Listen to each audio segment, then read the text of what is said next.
Pues hoy estamos muy contentos de iniciar con estos diálogos con juristas de altísimo nivel y hoy invité a mi amiga María de las Nieves García Manzano a platicar sobre temas que tienen que ver con el derecho de los indígenas y ella es filósofa con especialidad en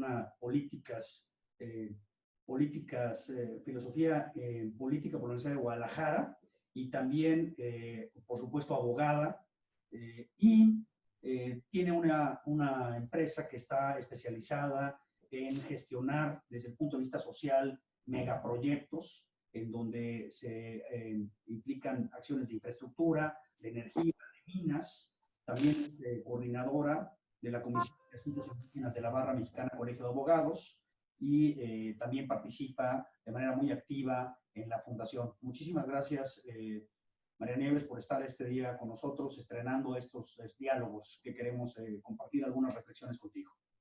Un honor, José Mario, gracias.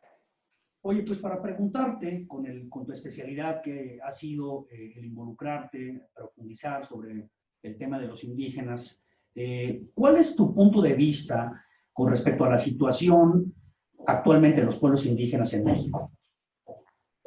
Yo creo que hay algo que no podemos negar, ¿no? Y es el rezago en el que se encuentran los pueblos indígenas en nuestro país. Y ha habido, ¿no? Es histórico, una gran discriminación sobre los pueblos indígenas en México. Como todos sabemos, en México desgraciadamente somos un país muy clasista y somos un país que hasta muy recientemente, yo podría decir, hasta hace muy pocos años, menos de 10, es que se está empezando a poner en valor las culturas ancestrales de México. De ahí viene cuando nosotros hacemos estudios, ¿no? Peritajes antropológicos, estudios de impacto social, cuando apoyamos a llevar a cabo procesos de consulta previa, lo primero que nosotros nos encontramos cuando contactamos con una comunidad indígena es este resentimiento, por llamarlo de alguna manera, todos estos agravios que han sucedido a lo largo de los años, a lo largo de la historia de nuestro país contra los pueblos indígenas. Entonces, de entrada, lo primero a lo que nos encontramos, lo primero que vemos es esto, ¿no? Estos agravios que han existido y que en muchas ocasiones cuando se va a hacer un proyecto, ya sea público o privado, en una zona que hay comunidades indígenas, lo primero que se busca por parte de estas comunidades es precisamente beneficios para salir del rezago en el que se encuentran. Entonces, yo creo que la situación de los pueblos en México, de los pueblos originarios de México, es algo que está cambiando muy recientemente, pero que creo que con el tiempo y con el futuro podremos convertirnos verdaderamente en un país multicultural. Eso es algo que no ha sucedido. O sea, hemos vivido con islas de pueblos y comunidades indígenas dentro de nuestro país, pero que nunca han sido integradas.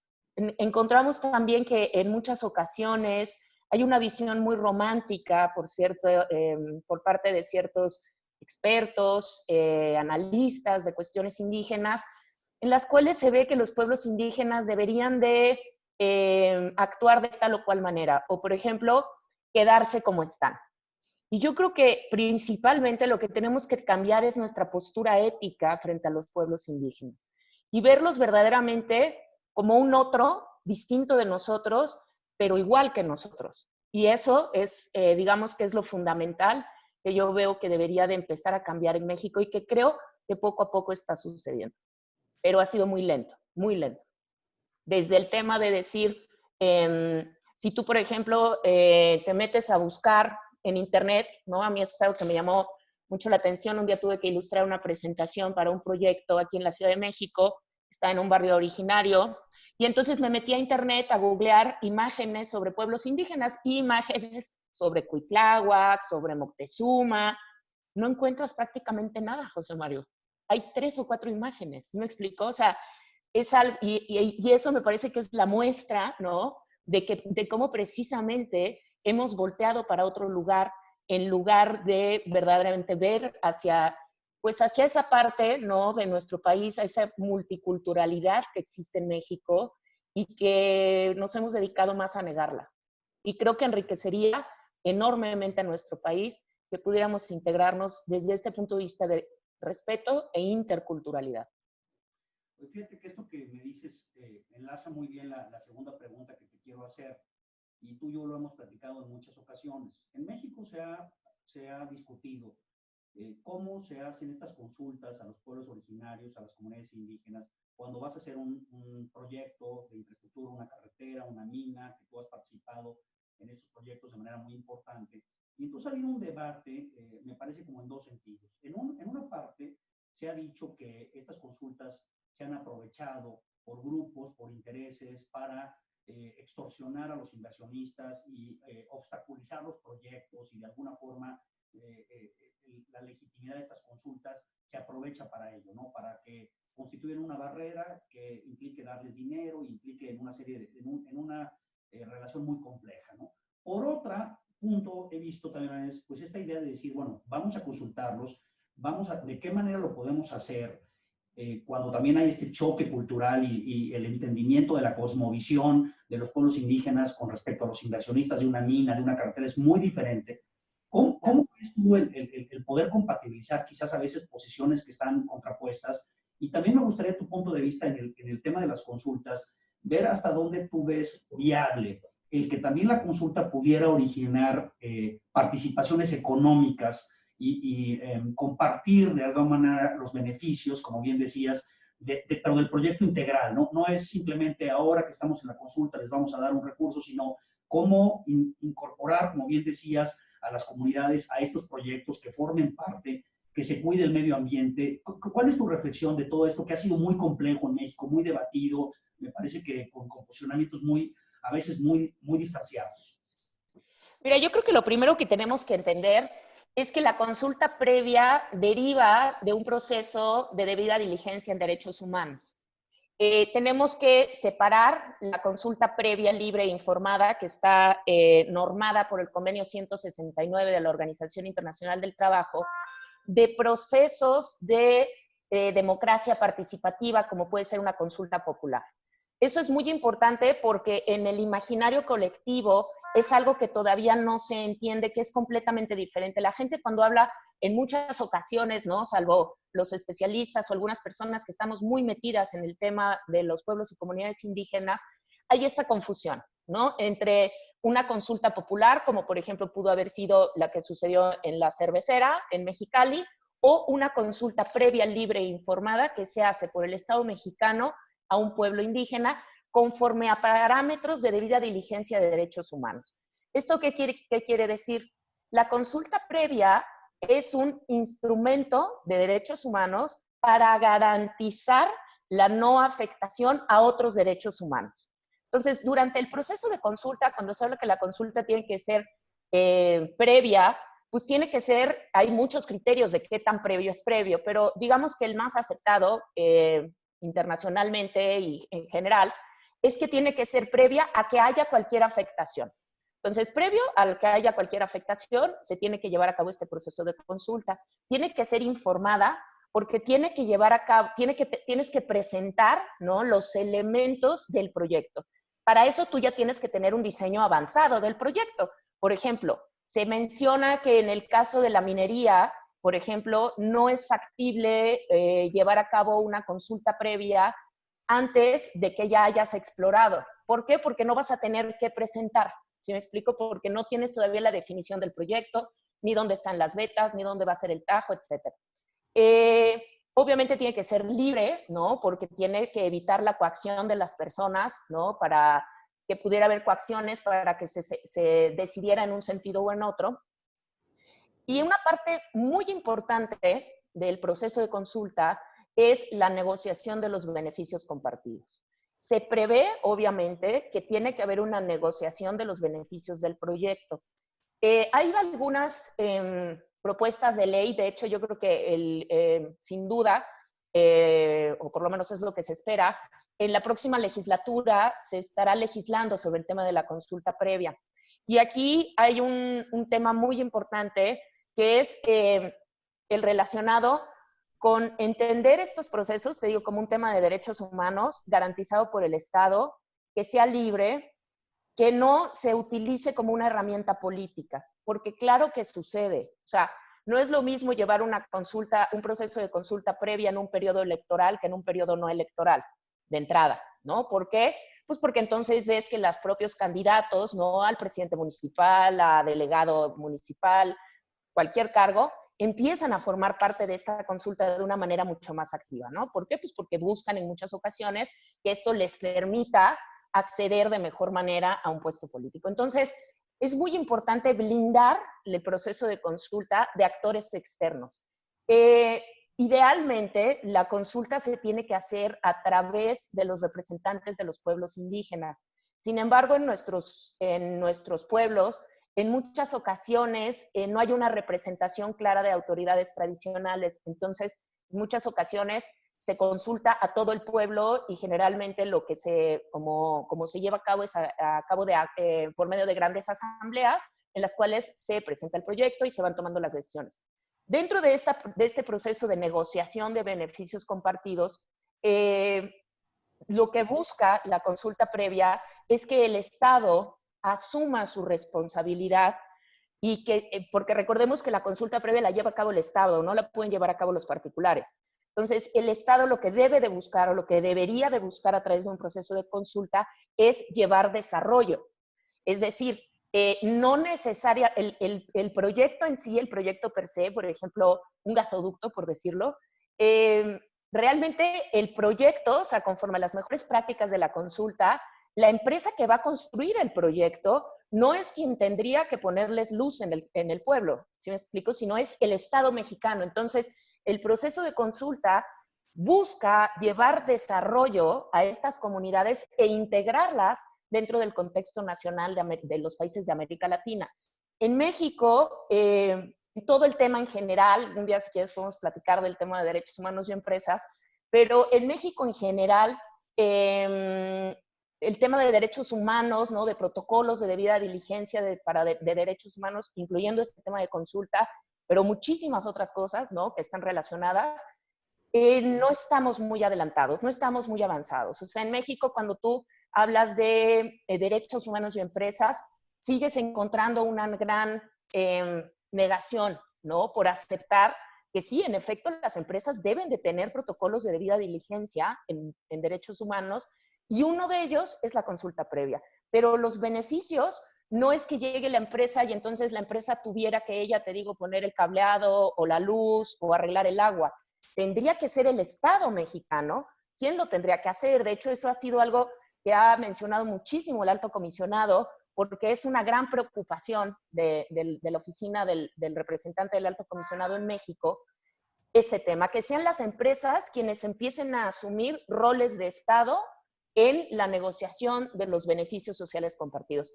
En estricto sentido, no es para eso la consulta. La consulta es para que el Estado asuma su responsabilidad y entonces beneficia a las comunidades.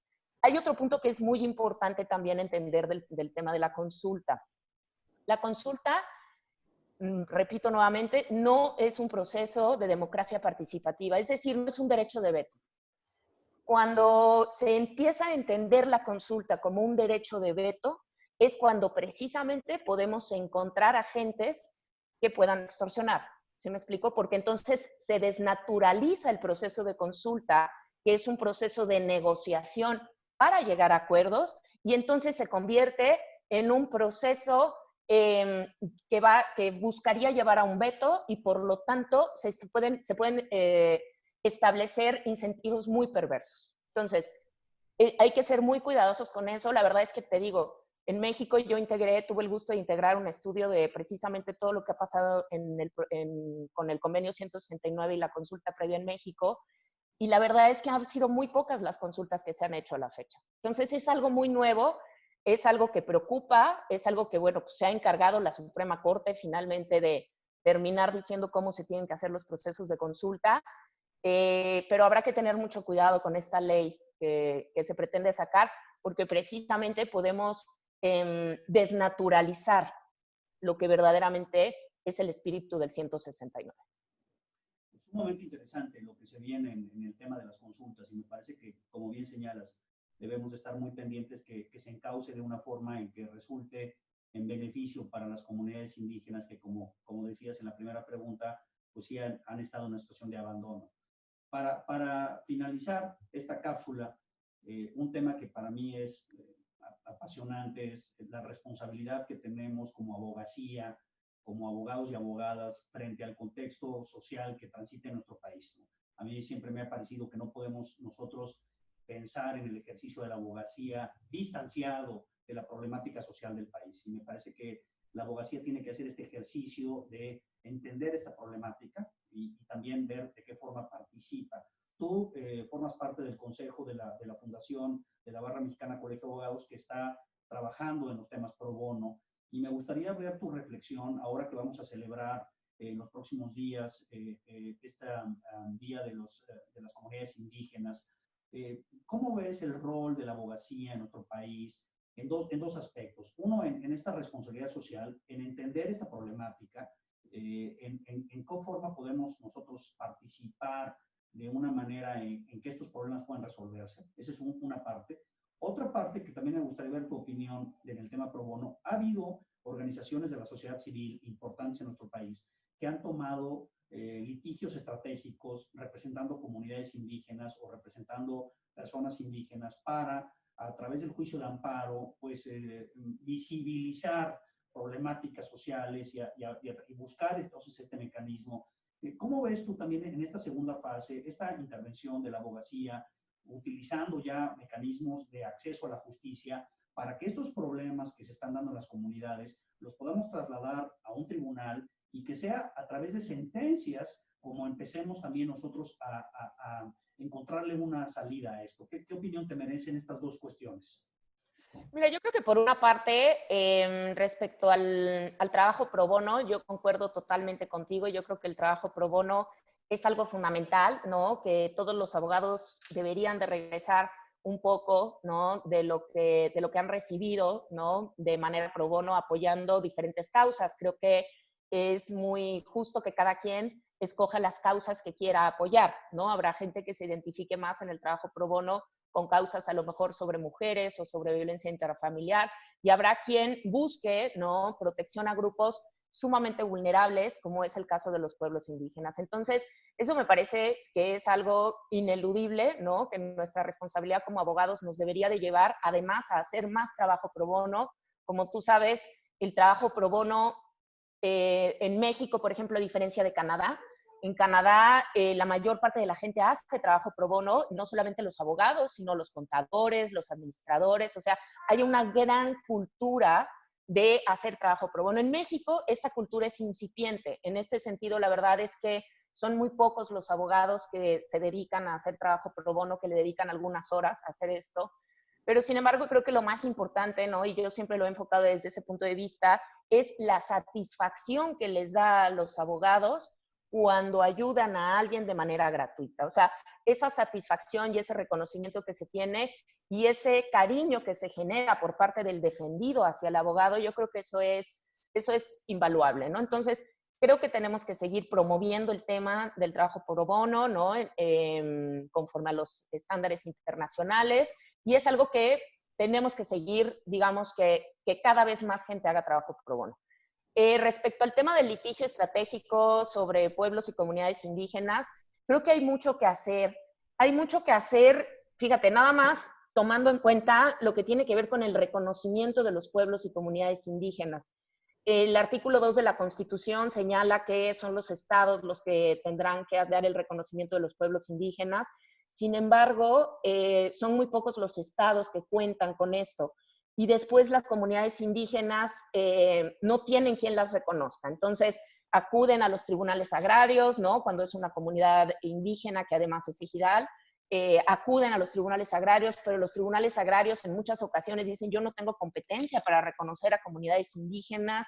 Entonces tienen un peregrinar, ¿no?, para su reconocimiento. Sin reconocimiento no hay derechos, ¿sí me explico? Entonces tendríamos que partir desde ese punto, ¿no?, desde el reconocimiento, y creo que ahí hay muchísimo trabajo por hacer en beneficio de las comunidades indígenas, que por supuesto que se podría hacer de manera pro bono. Y fuera de ese tema, ¿no?, particular, digamos que el atraso y el rezago en el que se encuentran las comunidades indígenas, no es exclusivo de las comunidades indígenas. O sea, hay muchísimas comunidades rurales en este país que se encuentran igual que de atrasadas que cualquier comunidad indígena. Entonces, creo que ese es un tema más de los mexicanos, si me explico, no de los pueblos indígenas. Sin embargo, en el tema de los pueblos indígenas particularmente, creo que el apoyo para que se les otorgue el reconocimiento es fundamental, porque sin reconocimiento no hay garantía ni siquiera, obviamente, de lo que es la consulta previa, que es el instrumento que te llevaría a garantizar todos sus demás derechos colectivos. Entonces, creo que hay un gran camino por hacer en este tema de los pueblos indígenas y el trabajo pro bono, por supuesto. Pues muchísimas gracias, María Nieves, por esta charla breve, que yo sé que tiene muchísimas más implicaciones. Me gustaría quedar contigo en un compromiso de hablar sobre el tema de los derechos humanos y las empresas. Me parece que es una agenda que debemos impulsar como abogados, como abogadas en México. Creo que lo dejaste ahí apuntado de una manera muy importante. Si te parece, te invito a un diálogo sobre ese tema. Darte las gracias de verdad por todos tus conocimientos, claro, por tu amistad y por siempre tu apoyo. Vamos a publicar esto en las redes para que se difunda, y creo que has puesto énfasis en los puntos importantes: el reconocimiento de las comunidades, nuestro compromiso, el tema en que debemos de avanzar. Te aprecio mucho estos minutos de esta charla y pues por supuesto que seguiremos en contacto. Gracias a ti, José Mario, y pues yo soy la que me siento muy honrada de poder estar contigo teniendo esta charla el día de hoy. Y claro, por supuesto, cuenta conmigo y más adelante organizamos algo para el tema de derechos humanos y empresas. Estoy segura que va a ser muy interesante para todos. Muchísimas gracias. Gracias por el tiempo y por tu amistad.